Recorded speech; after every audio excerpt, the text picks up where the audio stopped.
Cleanup across many different parts of our state, but really most specifically in Paulding County is happening right now after the severe storms came through Saturday night.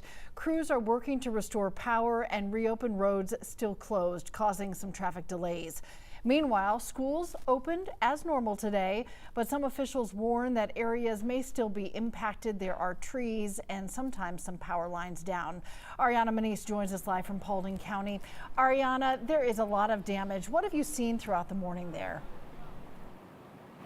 Well, Cheryl, we've seen crews all morning working to restore power. We've seen them working to clear out debris and reopen highways like Villa Rica Highway, which is behind me. That's been closed since Saturday night, and we've seen cars trying to make their way around these road closures during their morning commute. Schools are also trying to get back to normal. They're open today, despite some parents expressing their frustration about trying to navigate these road closures and also get their student to school. Now, crews, they've been working around the clock. Take a look at this video. This is video we've got from this morning showing how crews were out first thing this morning working to clean up the damage left behind from this weekend storm, with trees snapped in half and power lines brought down across several major roads.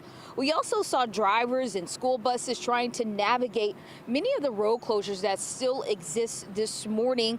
Now, we also heard from some parents. They took to Facebook to express their frustration, saying buses were about 30 minutes late, dropping students off at the wrong location, and that opening schools was a bad call today. Meanwhile, as cleanup still continues here in Paulding County, the sheriff, he's asking residents to be patient as he believes cleanup can take a while. Take a listen.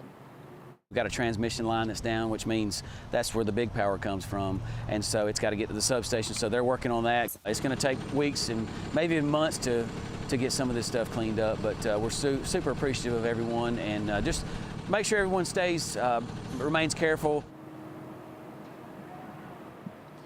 Now, we reached out to the school district to get a response back as to what went into making the decision to reopen schools today, and also some of the concerns parents have about transportation, school buses trying to get around. Meanwhile, once again, Villa Rica Highway is still closed behind me. You see crews are here. They've been here since about 6 a.m. this morning, 7 a.m. this morning, trying to get power back up in this area. We checked the website to see how many residents in this area are still without power. At last check, it was around 400.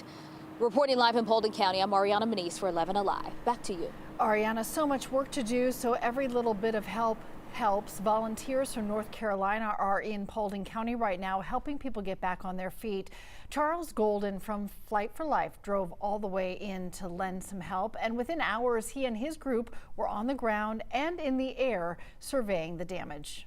Talked to different people and said Dallas is where we need to be, so we moved here. They, of course, gave us a list that said, hey, I want to check it on these properties for us. Flight for Life already has generators on the way. The nonprofit will be in Dallas, Georgia for the next several days, helping with whatever the community needs.